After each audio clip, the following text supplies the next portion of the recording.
안녕하세요. 예, 반갑습니다.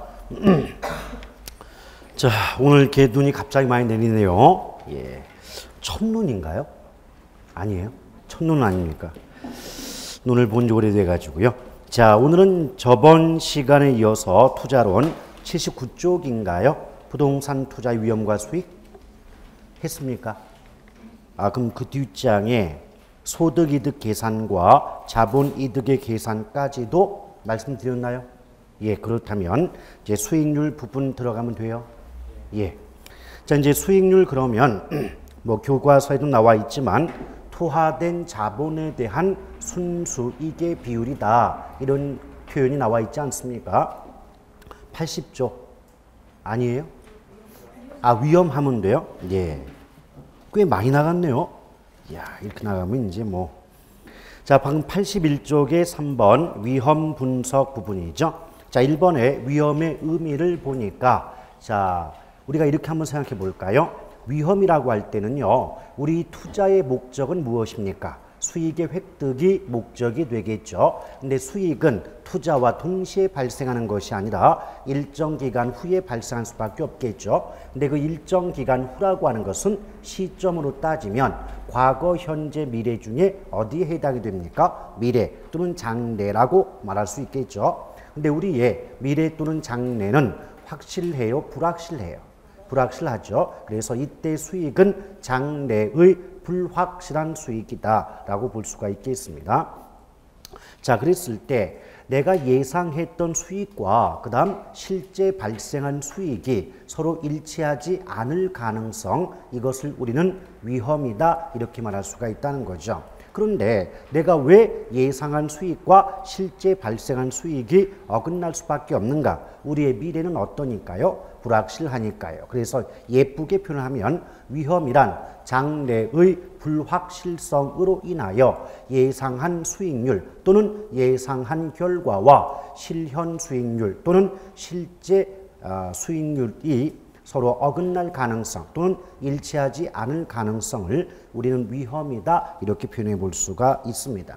그런데 이런 위험에는요, 크게 절대적 위험과 상대적 위험이 다시 구분이 될 수가 있는데, 절대적 위험은 분산 표준 편차로 그 값을 구할 수가 있게 되고, 상대적 위험은 변이 계수로 값을 구하더라라는 점을 유념해 주시길 바라겠습니다. 근데 원래 이 분산 표준 편차라는 값도 구할 수 있어야 되겠지만 실제 분산 표준 편차 값을 구하라는 문제가 등장한 적이 한 번뿐이 없고요. 또 그게 직접 등장한다 할지라도 실제로 문제를 풀어내기는 어렵습니다. 왜냐하면 확률 통계 부분이기 때문에 굉장히 공식이 복잡합니다. 그래서 우리는 무엇만 좀 기억을 해두자. 분산 또는 표준 편차 이런 단어가 나오면 여러분들은 위험이라고 이해를 하고 그 문제를 풀어내시면 돼요. 따라서 문장 또는 지문 속에서 뭐 분산이 높다, 표준 편차가 크다 이렇게 말이 나오면 그만큼 위험이 높다라고 해석해 주시면 되는 겁니다. 그 다음에 이제 변이계수라는 것도 있는데 그것은 나중에 포트폴리오 이론에 가면 또 등장하는 부분이니까 잠깐 쉬었다 가시면 되겠고요. 그 다음에 넘겨보시면 2번에 부동산 투자의 위험이 나옵니다. 자, 투자의 위험 부분은요, 앞 글자를 따서 기억하는 것도 좋은 방법일 수 있어요. 그래서 맨 처음에 사업상 위험 그랬는데, 일단 사업상 위험부터 그 6번의 이자일 위험까지 연결하면 사금, 법인, 이유 이런 식으로 또 암기법을 이용할 수도 있어요. 사금, 법인, 이유. 또는 뭐 유의, 그건 크게 상관은 없겠죠, 순서는. 근데 이때 사업상 위험을 다른 말로 경영 위험이라고도 하기 때문에 일부 어떤 분들은 경금법인 이유 이렇게 기억하는 경우도 있더라는 거죠. 근데 이것은 다른 그 표현이 드물기 때문에 앞글자를 따서 기억하는 것도 그다지 나쁜 방법은 아닙니다. 일단 첫 번째 사업상 위험, 다른 말로 경영 위험 속에 또다시 시장, 위치, 운영 위험 세 가지가 구분될 수 있거든요. 근데 여기서 한 가지 팁을 알려드린다면 투자론에서만큼은 시장이란 단어가 붙는 위험은 그 누구도 피할 수 없는 체계적 위험에 해당이 된다라고 기억을 하실 필요가 있겠습니다. 자, 우리가 앞서서 위험은 절대적 위험과 상대적 위험 나뉘어진다 그랬잖아요. 근데 또다시 체계적 위험과 비체계적 위험으로 구분해 볼 수도 있어요. 자, 근데 체계적 위험이 있다면 무슨 위험이 있다는 거죠? 비체계적 위험. 자, 이런 표현이 나올 수가 있는데요. 체계적 위험은 그 누구도 피할 수 없는 위험의 의미를 담고 있고요. 또 비체계적 위험은 피할 수 있는 위험에 해당이 된다라고 보시면 돼요. 근데 간혹 가다가 질문이 들어오는 게 뭐냐면 이 체계적이란 단어가 일상에서는 상당히 좋은 말, 긍정적인 표현 사용되고 있는데 왜 위험이란 말이 붙게 되면 이렇게 피할 수 없는 부정의 의미를 담고 있습니까? 가끔 물어보는 분이 계셔요. 그럴 때는요, 해석을 어떻게 하는 게 좋냐면 뒤에부터 해석해 볼까요? 위험이 체계적이다 라고 보시면 돼요. 위험이 체계적이다. 우리가 무엇이 체계적이다 이 말은 어떻게 돼요? 굉장히 꼼꼼하고 세밀하고 치밀하다 라고 해석될 수가 있지 않습니까? 그럼 위험이 꼼꼼하고 위험이 치밀하고 세밀하다면 빠져나갈 구멍이 있어요 없어요? 없는 거죠. 그래서 그 누구도 피할 수 없는 위험을 체계적 위험 그래요. 그런데 비체계적 위험은요, 위험이 체계적이지 않아요. 위험이 체계적이지 않으니까 어때요? 빠져나갈 구멍이 있다는 의미가 되죠. 그래서 피할 수 있는 위험, 이렇게 표현할 수가 있는 겁니다. 그래서 피할 수 있다 없다 이걸 또 예쁘게 좀 바꾸면 회피 가능 위험, 회피 불능 위험 이렇게 말을 바꿔낼 수도 있지 않습니까? 근데 결국 해석하면 내용은 똑같단 말이에요. 아시겠죠? 자, 그런데 이때 투자론에서는 시장이라는 단어가 붙게 되면 그 시장 위험은 무조건 무슨 위험이다? 체계적 위험에 해당이 된다라고 보시면 돼요. 가장 단적으로요, 시장 이자율이 뭐 오른다 내린다 또는 물가가 오른다 내린다 이런 위험으로부터는 벗어날 수 있는 투자자가 있을까요? 없을까요? 없다는 거죠. 그래서 금리의 상승이나 인플레이션의 발생 등과 같은 시장 상황과 관련된 위험을 시장 위험이라고 하고 이런 상황에서는 벗어날 수 있는 투자자가 아무도 없기 때문에 회피 불가능한 위험에 해당이 된다. 즉 체계적 위험에 해당이 된다라고 말씀드릴 수가 있어요. 그렇다면 시장 운영 위치 위험 중에서 시장 위험이 체계적 위험이면 나머지 이걸 제외한 나머지 위치나 운영 위험은 성격상 비체계적 위험에 해당이 된다라고 구분해 볼 수가 있지 않냐 이 말이에요. 그 다음에 두 번째 금융상 위험 그랬는데 이 금융상 위험은 핵심이 뭐냐면 빚을 갚지 못할 위험, 즉 채무 불이행 위험을 의미한다라고 보시면 돼요. 이것이 저번에 배우셨던 왜 투자의 장점 중에서 남의 돈을 끌어와서 나의 이익을 높이는 효과를 무슨 효과라고 배웠어요? 지렛대 효과라고 배웠잖아요. 그렇죠? 근데 지렛대 효과와 동전의 양면이라고 보시면 돼요. 무슨 말이냐면 이론적으로는 남의 돈을 많이 끌어올수록 나의 이익, 나의 수익이 높아질 수 있다고 보거든요. 그런데 너무 많은 돈을 끌어오게 되면 당연히 그만큼 남의 빚을 갚지 못할 위험 역시 커지지 않냐 이 말입니다. 아시겠죠? 그래서 채무불이행 위험이 함께 커진다라고 보시면 되겠고요. 그 다음에 법적 위험은 법이란 말이 들어갔잖아요. 이것은 뭐 개발론에도 법적 위험이란 말이 있고 투자론에도 나올 수가 있겠지만 파트를 불문하고 법적 법이 나오면 법률, 정책, 제도, 규제 등의 표현화로 투자자가 손실을 입게 되는 경우를 우리가 뭐라고 한다? 법적 위험이다 라고 보시면 돼요. 우리 서울특별시 같은 경우는 지금 시장님 이전에 다른 시장님 계셨지 않습니까? 근데 시장님 바뀌어지기 전에 뉴타운 정책 공약으로 내걸고 상당히 많은 홍보를 했었죠. 근데 시장님이 바뀌자마자 그 뉴타운 정책 어떻게 됐어요? 폐기됐죠. 그럼 결국 뭐다? 그 뉴타운 정책을 믿고 투자를 하신 분들은 정책의 변화 때문에 상당히 많은 손해를 겪을 수밖에 없었지 않느냐. 이런 경우를 우린 뭐라 그런다? 법적 위험이다 라고 보는 거죠. 자, 그 다음에 인플레 위험 또 이자 위험 등이 있는데 자, 이때 인플레 위험을 보게 되면 상식적인 거예요. 인플레이션이 뭐예요? 물가가 오르는 거예요. 그 물가가 오르면 반대로 돈 가치는 떨어질 수밖에 없지 않겠습니까? 이처럼 돈의 가치가 떨어져서 구매력이 하락하는 이런 위험을 우리가 인플레이션 위험이다 이렇게 볼 수가 있는 거죠.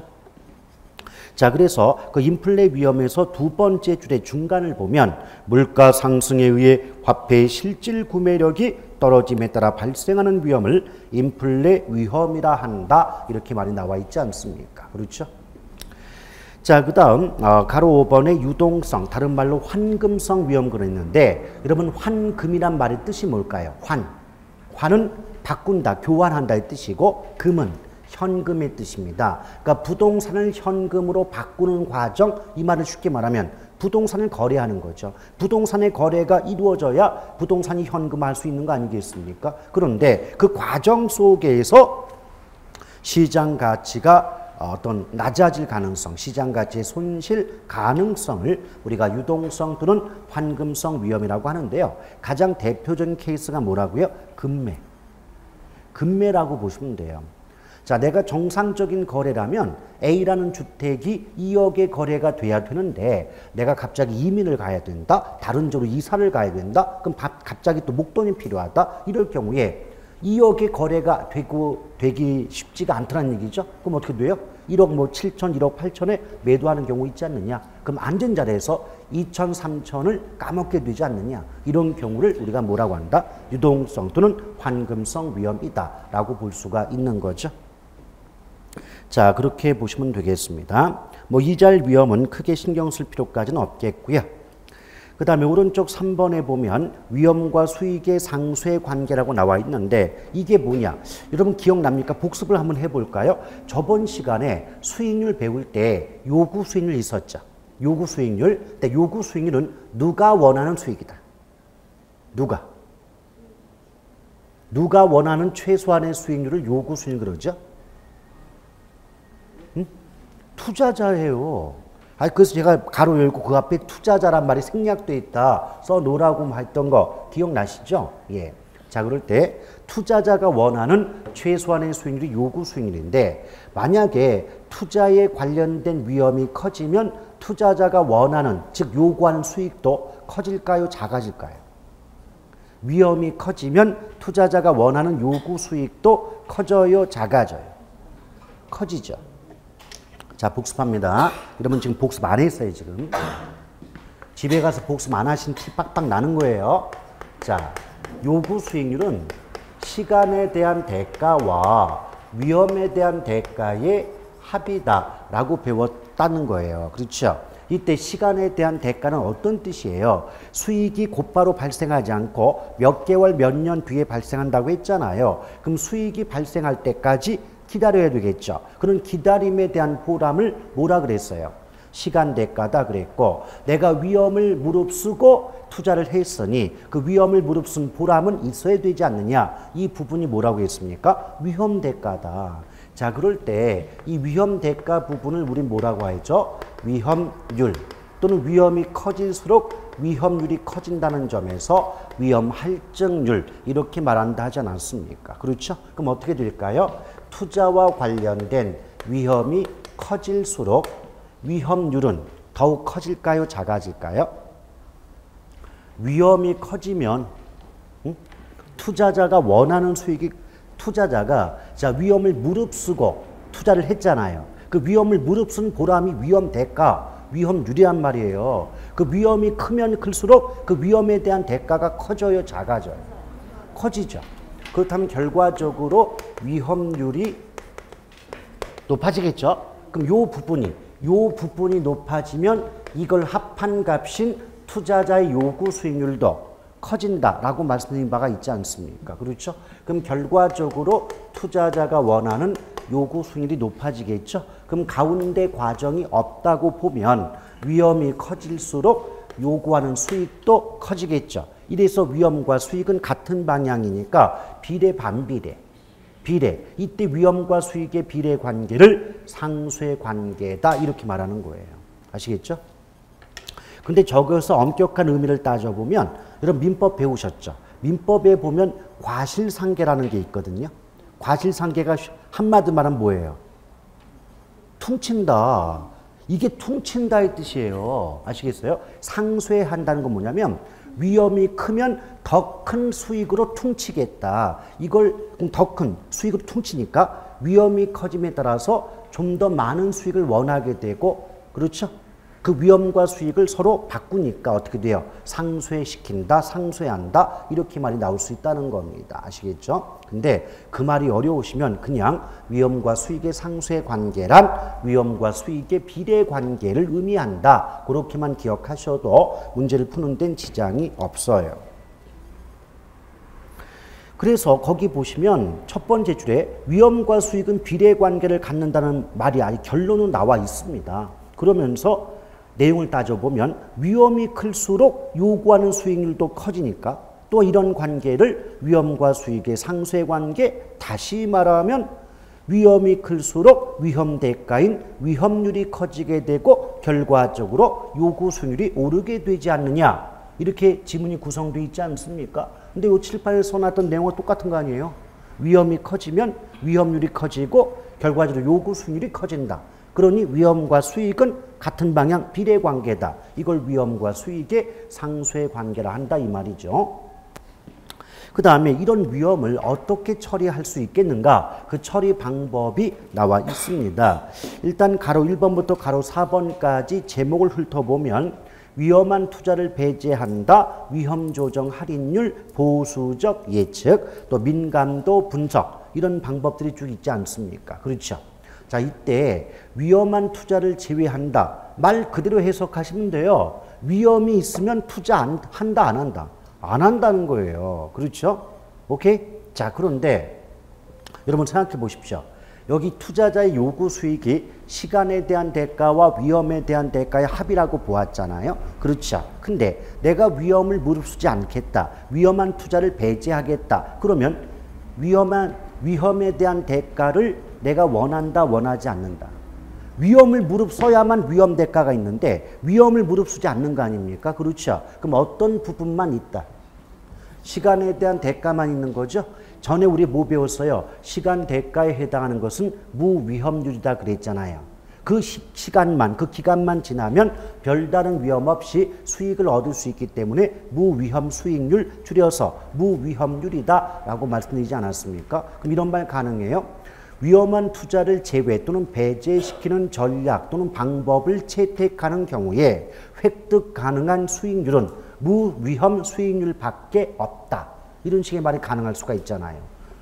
아, 여기만 있지 않습니까? 그래요? 이거 없잖아요. 자, 그렇게 보시면 되고, 근데 그 어떠한 투자도 정도의 차이는 있지만은 위험이 존재하는데 아예 처음부터 위험을 감수하지 않겠다라고 하는 것은 엄격한 의미에서 투자라고 볼 수 있다, 없다? 없다. 그게 이 부분에 나오는 대목들이에요. 그래서 거기 보니까 무슨 말 나와요? 그 첫 번째 줄 오른쪽에 투자자가 얻을 수 있는 수익은 시간 대가인 무위험률밖에 없으므로 엄격한 의미에서 투자라고 말할 수 없다는 말 나와 있지 않습니까? 그렇죠?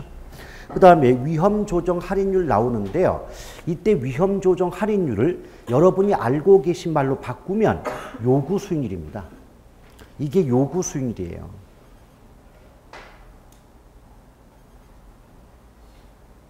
자, 그럼 보세요. 분명히 투자에 관련된 위험이 커질수록 투자자가 요구하는 수익률이 커져요, 작아져요?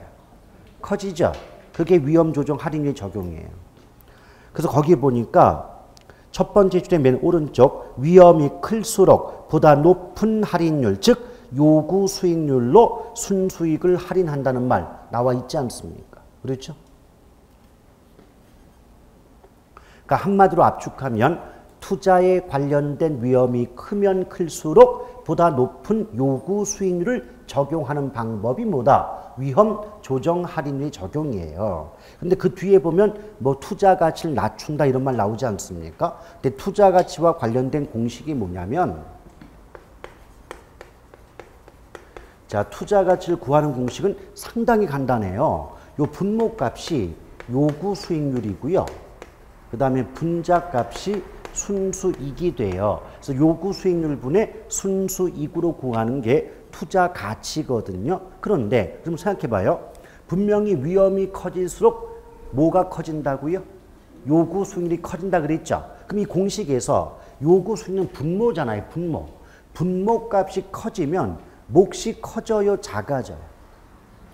몫은 작아지죠. 여러분 분모와 몫은 반비라는 거 아시잖아요. 그렇죠? 그럼 분모 값인 요구 수익률이 크게 적용될수록 또는 커질수록 몫인 투자 가치는 작아질 수밖에 없잖아요. 그 말이에요. 오케이?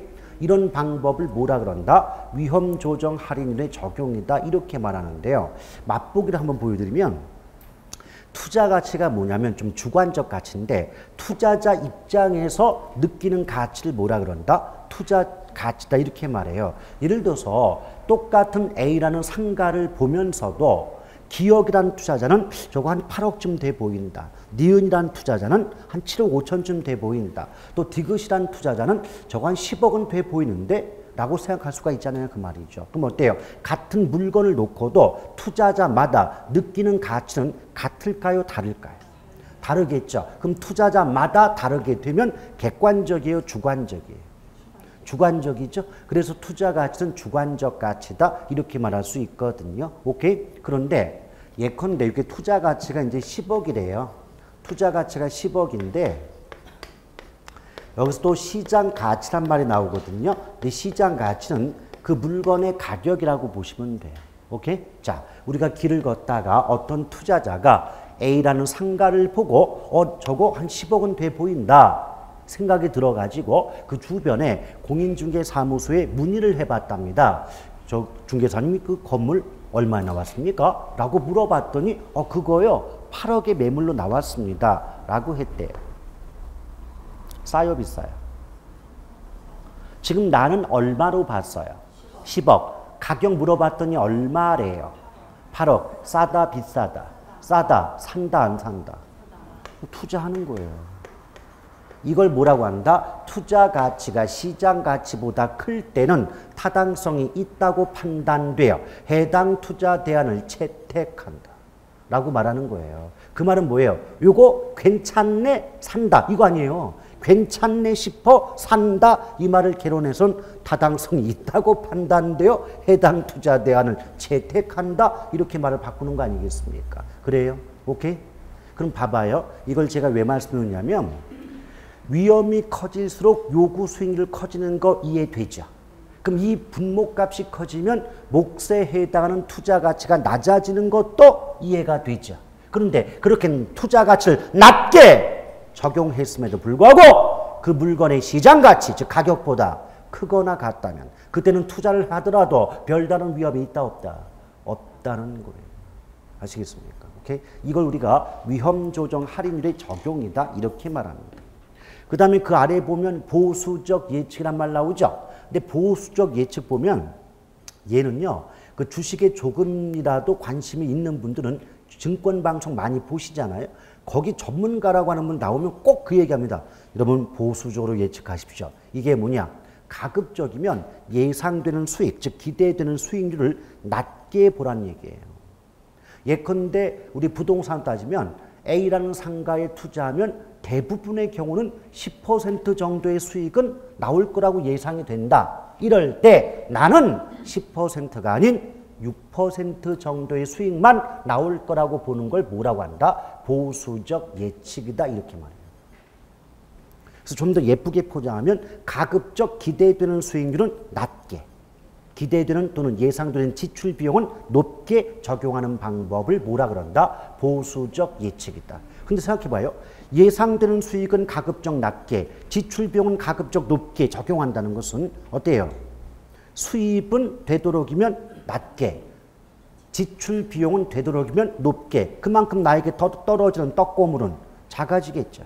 그럼에도 불구하고 그렇게 낮게 예상되는 수익을 낮게 적용했음에도 불구하고 내가 원하는 투자자인 내가 원하는 요구 수익보다 크거나 같다면 그때는 투자를 하더라도 별다른 위험이 없지 않느냐. 그게 보수적 예측이에요. 아시겠습니까? 근데 지금은 그 문장 전체를 다 기억하기가 어려우니까 핵심만 하나 잡고 넘어가자고요. 자, 보수적 예측 나왔죠? 그러면 기대 수익률은 낮게입니다. 기대 수익률은 낮게. 왜? 기대 수익은 예상 수익이니까. 자, 기대 또는 예상 수익은 낮게. 오케이? 근데 위험 조정 할인율은 요구 수익률은 높게입니다. 아시겠어요? 핵심이 그거예요. 보수적 예측 나오면 기대 수익률은 낮게, 위험 조정 할인율은 요구 수익률은 높게 적용한다라고 보시면 돼요.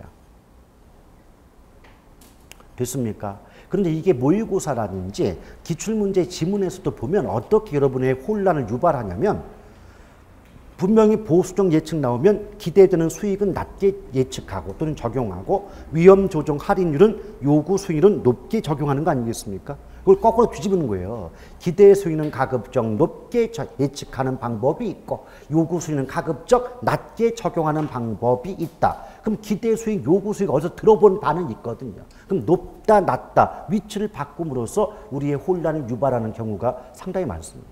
아시겠죠? 그러니까 결국 뭐다?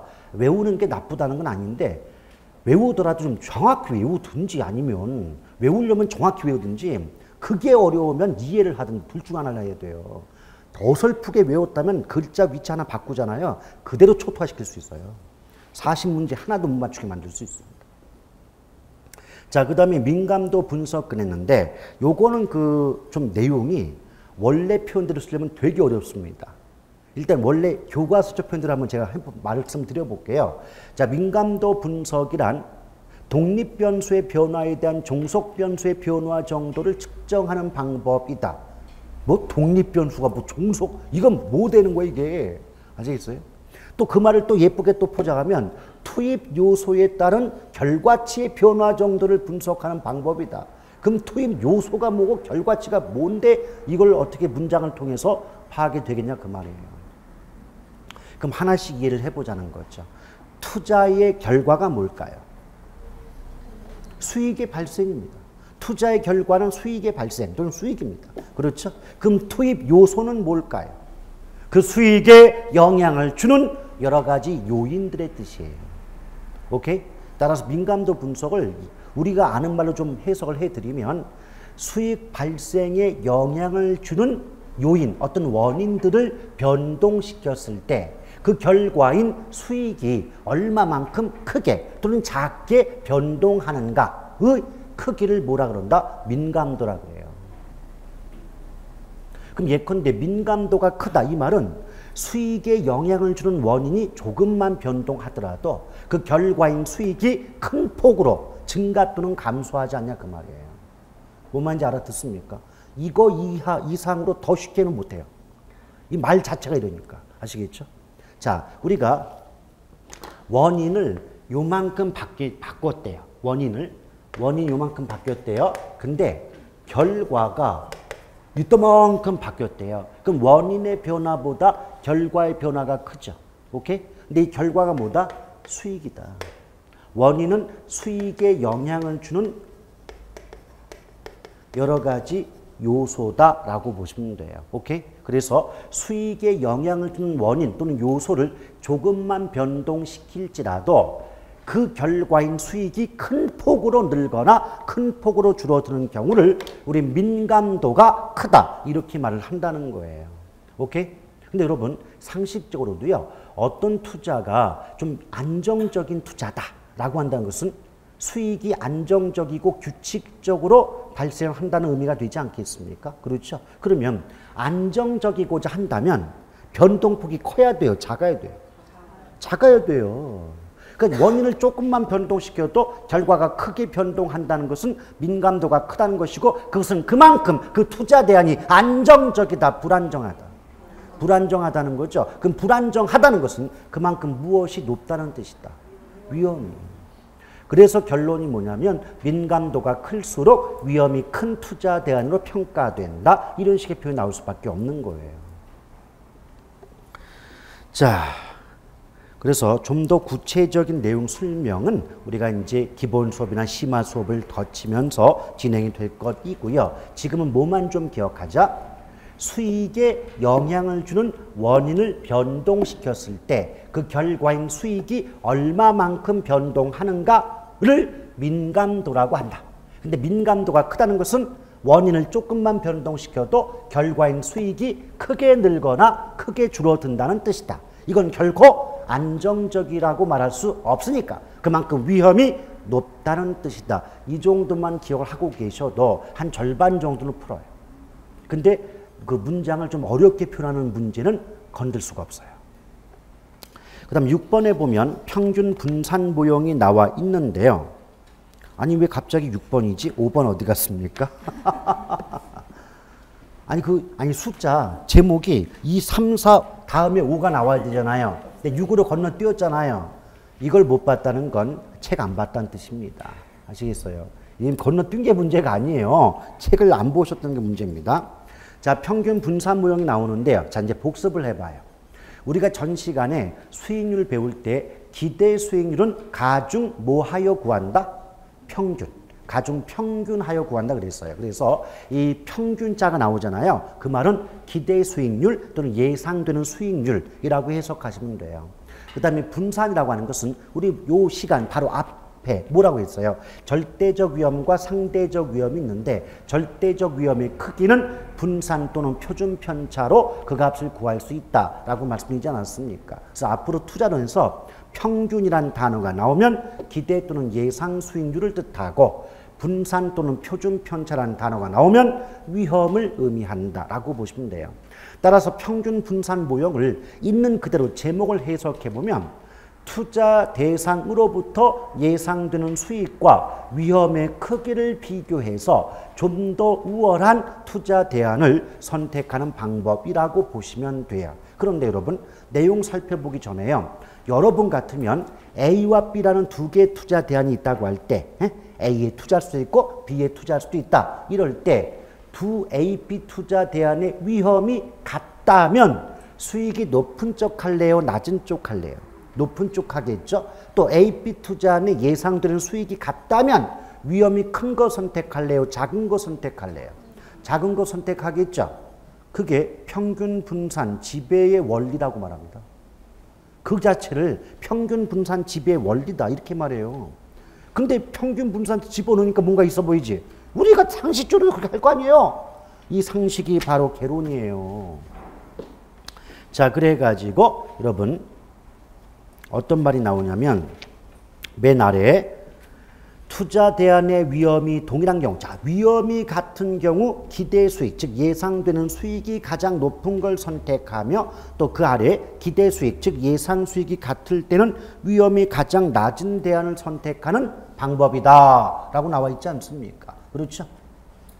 그런데 뒷장을 넘겨보니까 만약 특정 투자 대안의 수익, 즉 평균과 위험, 분산이 모두 크거나 작은 경우에는 적절한 투자 대안의 선택이 곤란하게 되며 이를 평균 분산 모형의 오류라고 한다라고 나와 있죠. 자, 이게 과연 무슨 말이냐? 그 내용을 그 아래 표에 제가 써놓은 건데요. 일단 제가 뭐 어차피 표가 나와 있으니까 칠판에 다시 쓰진 않을게요. 그거 표를 보시면서 한번 들어보시죠. 일단 첫 번째 표를 보면 평균은요. A와 B가 같대요. 근데 분산은 A보다 B가 크대요. 이걸 해석해 보면 첫 번째는 예상되는 수익은 A와 B가 같은 거죠. 근데 위험은 어느 쪽이 커요? B가 크죠. 그럼 상식적으로도 수익이 같을 때는 위험이 큰 거, 작은 거. 작은 거죠. 그럼 A와 B 중에 위험이 작은 게 A니까 이럴 때는 A가 B보다 우월하다, 타당성이 있다 라고 말할 수 있잖아요. 그럼 어느 거 선택해요? A 선택하겠죠. 오케이? 이 얘기한 거예요. 그럼 이 부분을 문장으로 만들면 기대 수익 또는 예상 수익 또는 평균이 동일한 경우에는 분산이 작은 쪽을 선택한다. 이렇게 말할 수 있잖아요. 여기까지 이해 가시겠습니까? 그럼 두 번째를 볼까요? 지금 예상되는 수익은요. A가 B보다 높거든요. 근데 분산, 즉 위험은 A와 B가 같죠. 그럼 두 번째를 해석하면 예상되는 수익은 A가 B보다 높은 반면 위험은 A와 B가 같다는 뜻이에요. 그 위험이 같을 때는 당연히 수익이 높은 거 선택하겠죠. 그럼 뭐 선택해요? A. 이때도 A가 B를 지배한다. 이때 지배한다는 건 그게 더 우월하다 이 뜻이에요. 그럼 A가 B를 지배한다. 이 말은 A 투자 대안이 B 투자 대안보다 타당성이 높다. 뭐 타당성이 있다 또는 이렇게 우월하다라고 말을 바꿀 수 있지 않습니까? 자, 세 번째 볼까요? 지금 기대되는 수익, 예상 수익은 A가 B보다 높죠. 근데 분산, 위험은 A보다 B가 크죠. 그럼 이것을 A 입장에서 한번 해석해 보자고요. A 입장에서 보면 A는 B보다 예상되는 수익은 높고 위험은 작잖아요. 그렇죠? 그럼 수익은 높고 위험은 작으면 그게 따봉 아닙니까? 그럼 이때도 뭐다? A가 B보다 우월하다. A는 B를 지배한다. 라고 말할 수 있겠죠. 그럼 뭐 선택해요? A. 그럼 이때 요 세 번째 표현을 B 입장에서 한번 해석해 볼게요. B는 A보다 평균은 작고 분산은 크다가 되겠죠. B 입장에선 B는 A보다 평균은 작고 분산은 크잖아요. 오케이? 여러분 그 부등호 그려놓은 것은 이해 빨리 하라고 부등호 그려놓은 거예요. 부등호 그려놓은 걸 보면서도 지금 이해 속도가 느리다는 것은 문장으로 복잡하게 나오잖아요. 헤매는 거예요. 그거 문장 읽다가 헤매는 거예요. 아시겠죠? 자, 지금은 기초기 때문에 요 정도 넘어갈 거예요. 3, 4월 달에 이거 헤맸다간 저한테 엄청나게 혼납니다.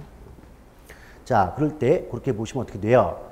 그럼 당연히 B 입장에서는 A보다는 우리말로 하면 예상되는 수익은 낮고 위험은 높은 거죠. 그럼 머리에 총 맞지 않고는 B를 누가 선택하겠습니까? 그렇죠? 여기까지는 좋았는데 마지막 네 번째가 문제다 그 말이에요. 자, 예상되는 수익은 분명히 A가 B보다 높죠. 그런데 분산 위험 역시도 A가 B보다 커. 오케이?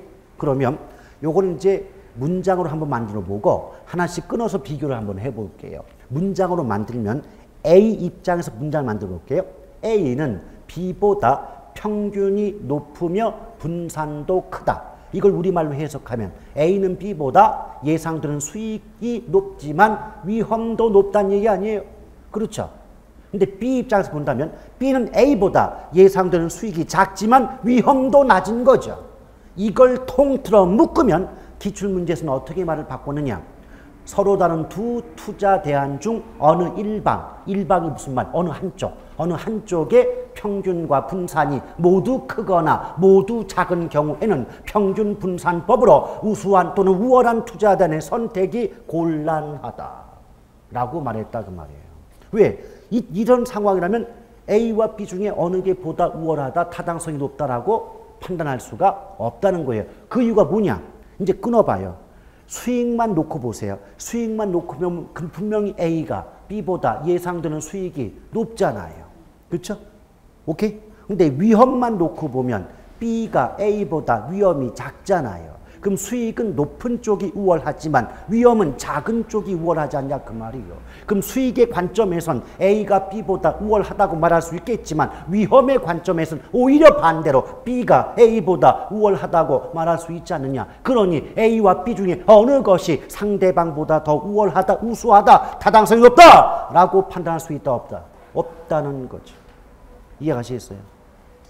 이것을 이제 예쁘게 포장하면 서로 다른 두 투자 대안 중 어느 일방의 평균과 분산이 모두 크거나 작은 경우에는 평균 분산법으로 우월한 투자 대안의 선택이 곤란하게 된다. 이런 식으로 말을 쓰는 것뿐입니다.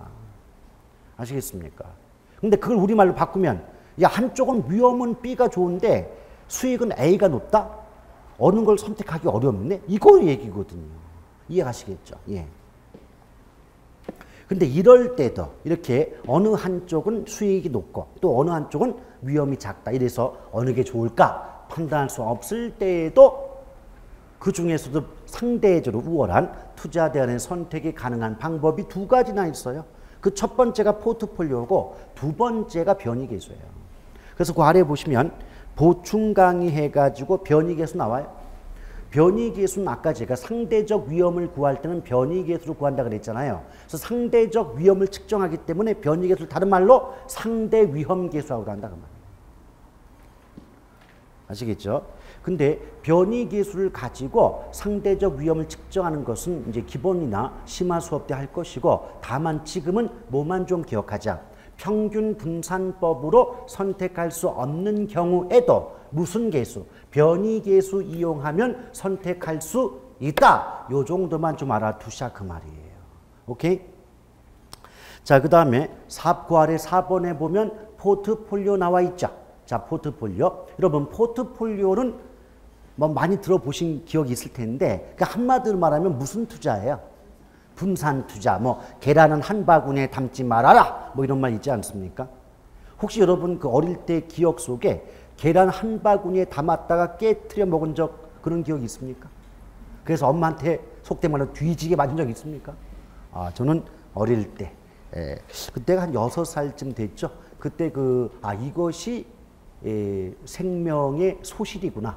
아니, 이게 죽는 거구나. 이거 죽음의 공포를 느꼈던 적이 있습니다. 바로 계란 깨먹었을 때죠.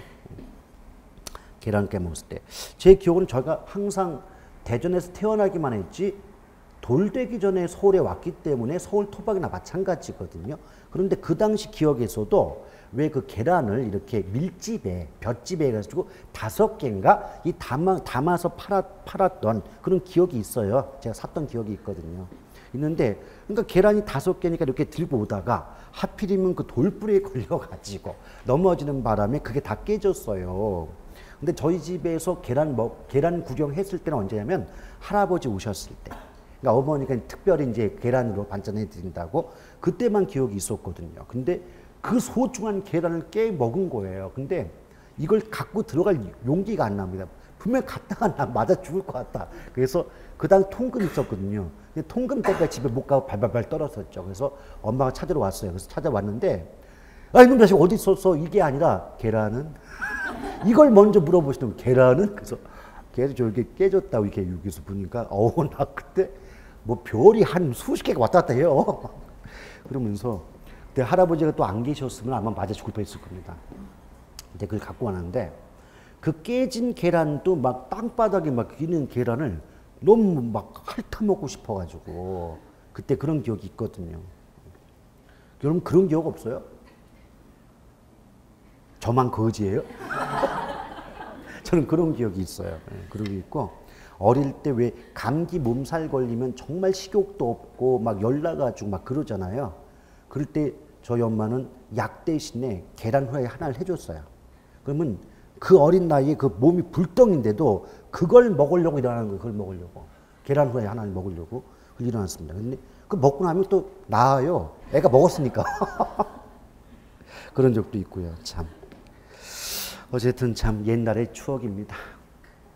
그래서 이제 포트폴리오는 한마디로 분산 투자 기법이다라고 볼 수가 있는데요. 여러분, 이 분산 투자 기법인 포트폴리오는요, 조심할 게 수익을 높이는 데 목적이 있는 것이 아니라 위험을 줄이는 데 그 목적이 있다라고 보시면 돼요.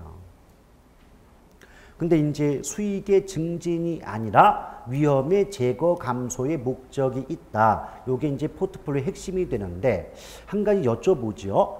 분산 투자잖아요. 그럼 분산 투자의 반대말은 무슨 투자일까요? 분산의 반대. 집중. 아, 영어로 해야 알아듣는구나. 올인. 그렇죠? 예, 집중 투자죠. 근데 집중 투자는 잘 되면 대박이지만 잘못되면 쪽박인 거죠. 그렇죠? 예, 그래서 이 집중 투자는 그만큼 위험이 높다는 거예요. 그래서 한 곳에 다 투자하면 잘못하면 쪽박 찰 수 있으니까 위험이 높으니까 여러 곳에 조금씩 나누어 투자하자. 이 기법을 뭐라 그런다? 포트폴리오. 이걸 우리말로 하면 이렇게 간단한 말인데 이게 교과서라든지 실제 기출문제는 어떻게 나왔느냐? 한번 드러나 보자 이거예요. 포트폴리오란 집중 투자로 인한 장래의 불확실성을 여러 개의 자산에 분산 투자함으로써 제거 감소시켜 안정된 결합 편익을 얻고자 하는 자산 관리 기법을 의미한다라고 출제는 된다 그 말이에요. 문장은 이렇게 나와요. 근데 그 어려운 문장을 해석해 보면 한 곳에 다 올인하면 잘못하면 쪽박 차니까 여러 곳에 나누어 분산하게 되면 그만큼 위험을 줄일 수 있지 않니? 이 간단한 말을 뭐 안정된 결합 편익을 얻고자 하는 자산관리 기법이다. 이따구로 말하니까 뭔가 있어 보이지 않습니까? 그렇죠? 이 개론은 전혀 없는 걸 있어 보이게끔 하는데 그 특징 있는 과목이에요. 자, 그런데 또 하나 질문을 해볼게요. 우리 아까 분명히 칠판에도 써놨지만 절대적 위험과 상대적 위험이 있었고 또 체계적 위험과 비체계적 위험이 있었잖아요. 근데 체계적 위험은 내가 피하려고 하더라도 피할 수 있다 없다? 피할 수가 없어요. 그 말은 포트폴리오 즉 분산 투자하더라도 체계적 위험은 제거 감소시킬 수 있다 없다? 없다는 거예요. 그렇다면 분산 투자를 통하여 제거 감소가 가능한 위험은 체계 비체계 비체계적 위험이다 그 말이에요. 아시겠죠? 따라서 포트폴리오 또는 분산 투자 이런 말이 나올 때 그 문장 속에서 체계적 위험 곧다고 말 나오면 틀리는 겁니다. 비체계적 위험의 제거 감소에 그 목적이 있다라고 보시면 돼요. 그러면 분산 투자하더라도 체계적 위험은 전혀 제거시킬 수 있다 없다? 없다는 거예요. 오케이? 이 말을 다르게 문장을 바꾸면 어떻게 말 쓸 수 있겠습니까? 분산 투자 즉 포트폴리오를 구성한다 할지라도 뭐다? 체계적 위험에는 아무런 영향을 주지 못한다. 체계적 위험에는 아무런 영향을 주지 못한다. 이 말은 체계적 위험은 전혀 제거 감소시킬 수 없다. 이 말은 곧 무슨 위험만? 비체계적 위험만 제거 감소시킬 수 있다. 이런 의미가 되는 거 아니겠습니까? 그렇죠? 자, 그렇게 보시면 되겠고요. 그 다음에 그 2번에 보면은요. 포트폴리오 효과라고 하는데 포트폴리오 효과. 그래서 이제 방금 전에 제가 말씀드렸던 내용들이 쭉 서술되어 있습니다. 첫 번째 줄에 보면 여러 개의 자산의 분산 투자하는 경우 끊고 그 아랫줄 수익을 감소시키지 않으면서 위험을 줄일 수 있다는 말 나와 있습니까? 그래요? 자, 여러분들 밑줄을 그실 때도 요령이 있어요. 제가 부르는 말만 밑줄을 긋지 왜 다 긋냐고. 여러분 쭉쭉 꼽아야지 이렇게. 그걸 다 긁을 것 같으면 제가 왜 읽어요? 몇 줄 긁으라고 하지. 아시겠습니까? 나머지 말들은 수식어에 불과하기 때문에 핵심이 아니라고 부르는 말만 밑줄을 그으시라고. 아시겠죠? 그래서 한마디로 말하면 포트폴리오 효과는 어떤 뜻이다? 수익은 줄어들지 않으면서도 무엇만? 위험만 감소시키는 효과를 뭐라 그래요? 포트폴리오 효과다 이래요. 오케이? 그럼 만약에 위험이 줄어드는데 수익도 줄어드는데 포트폴리오다 아니다. 그건 포트폴리오가 아니에요. 아시겠어요? 그럼 어때요? 위험은 줄어드니까 저 위험은 맞자. 근데 수익은 낮아지지 않으니까 저 수익이라고 하면 말이 돼요, 안 돼요? 돼요, 안 돼요? 안 되는 거죠. 오케이? 바로 그런 점에서 시중의 출판 교재를 저는 못 믿겠다 그 말이에요. 유명 교재에서도 포트폴리오 구성 자산은 저위험, 저수익 자산이라고 버젓이 써놨어요. 그럼 저위험까지는 맞잖아요. 위험을 줄이는 데 목적이 있으니까. 근데 포트폴리오 효과는 말 자체 뜻이 뭐다? 수익은 줄어들지 않는다고. 근데 어떻게 저수익이란 말을 버젓이 써놓고냐 말이에요. 아시겠습니까? 그런데도 모의고사도 그렇게 되더만. 전국 모의고사 이런 데에서도 저수익 자산이다. 아주 그냥 버젓이 그렇게 문제를 내는데 그러니까 그런 것들을 볼 때마다 이거 너무 심하다는 거예요. 포트폴리오 효과의 의미조차 모르면서 무슨 책을 쓰고 있어 도대체. 자, 어쨌든 그런 상황이 발생합니다. 그런데 이 포트폴리오 효과를 분산 효과다 또는 분산 투자 효과다 이렇게 말을 바꿀 수가 있는데 얼마만큼 위험의 비체계적 위험의 제거 감소 효과가 크냐 작으냐 이걸 구하는 계수를 무슨 계수다? 상관계수다 그래요. 상관계수. 근데 상관계수는요, 그러니까 정말 말 뜻 좀 알고 좀 외우라고. 그냥 상관계수가 뭔데요? 물어보면 뭔가 몰라요. 근데 상관계수가 크면 뭐 분산 투자 효과가 작고요. 상관계수가 작으면 분산 효과가 커요. 이런 결과만 외우지 상관계수 자체가 무슨 뜻인지도 모르고. 상관계수의 가장 큰 핵심은요, 상관이에요. 그 제목의 핵심은 상관이라고. 상관이 뭐냐? 상호 관련성의 약자예요.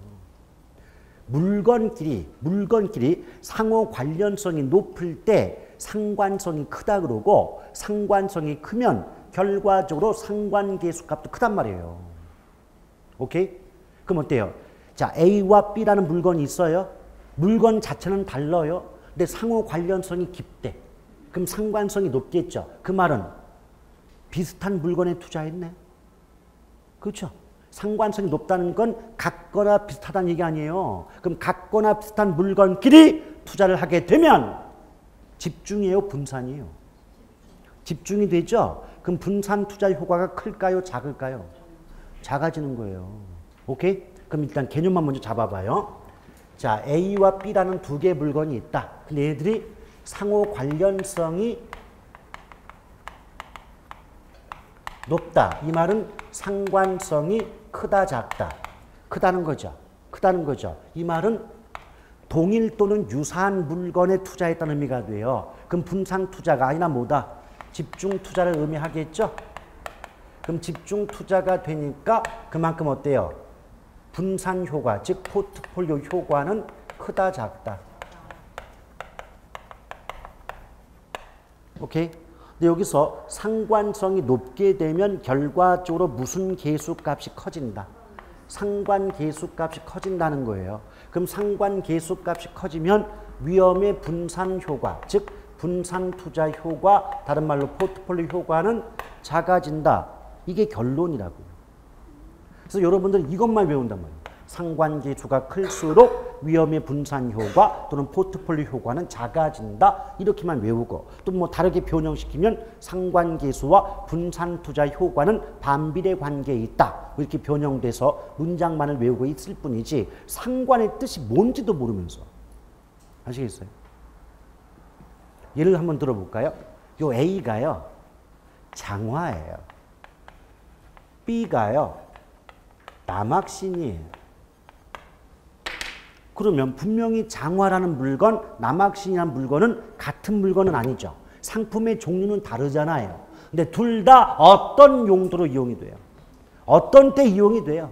비 올 때. 비 올 때. 비 올 때 신는 게 장화고 비 올 때 신는 게 남학신 아닙니까? 오케이? 그럼 어때요? 비 안 올 때 대비 있어요, 없어요? 비 안 올 때 대비 없다고. 이때 장화와 남학신한 상품은 상호 관련성이 크다, 작다? 크다. 그럼 결과적으로 상관계수가 크다, 작다? 크다. 그럼 분산 투자 효과 크다, 작다? 작다. 아시겠어요? 그게 개념이에요. 오케이? 자, 그런데 이건 어떨까요? A는 부채예요. 그리고 B는 비옷이래요. 물건 다르죠? 부채는 비 안 올 때, 비옷은 비 올 때죠. 그래요? 그럼 비 안 올 때와 비 올 때 대비가 다 되는 거죠. 근데 분명히 비옷과 부채는 물건의 상관성, 상호 관련성은 높아요, 낮아요? 상관성이 어려우시면 같아요, 달라요? 같은 용도예요, 아니에요? 아니죠? 다른 용도죠? 그러면 이건 물건 다르다는 거 아닌가요? 다르다. 그럼 상호 관련, 물건끼리 상호 관련성이 작겠죠? 그럼 결과적으로 상관계수가 작겠죠? 그럼 위험의 분산 효과는 크겠죠? 이해가시겠습니까? 그렇게 따지는 거예요. 아시겠습니까? 근데 개념은 이런데 이걸 이해했다고 문제가 풀리냐? 안 풀려요. 왜? 문장은 이렇게 나온다, 안 나온다? 개념은 이런데 문장이 상관성이 높아요. 상관계수가 커요. 그래서 분산효과가 작아요. 이렇게 나와요, 안 나와요? 이렇게는 안 나온다니까요. 그럼 어떻게 나오느냐? 서로 다른 두 자산 간의 수익률의 변화 방향이 동일 또는 유사한 경우 이렇게 나와요. 서로 다른 두 자산 간의 수익률의 변화 방향까지가 상관계수고 이게 유사하다는 건 상관계수가 크다는 뜻이에요. 그 문장을 해석하지 못하면 알면서도 그 문제 못 맞추는 겁니다. 아시겠어요? 그런 표현들은 나중에 다 설명합니다. 다만 상관계수는요. 마이너스 1에서 플러스 1 사이 값을 가져요. 오케이? 그러면 마이너스 1에 가까워진다는 건 그만큼 값이 작아지는 거죠. 근데 상관계수는 값이 작을수록 분산 효과가 크단 말이에요. 비체계적 위험의 제거 감소 효과가 높음을 뜻합니다. 근데 플러스 1에 가깝다는 것은 그만큼 상관계수 값이 크다는 뜻이죠. 그만큼 비체계적 위험의 제거 감소 효과, 다른 말로 포트폴리오 효과는 낮아진다라고 볼 수가 있겠죠. 이때 이 상관계수가 마이너스 1이면요. 비체계적 위험이 완전히 제거된다는 뜻이에요. 비체계적 위험이 완전히 제거됩니다. 이걸 다르게 바꾸면 비체계적 위험은 0이 된다. 이렇게 말할 수 있잖아요. 근데 그냥 1이면 전혀 제거되지 않아요.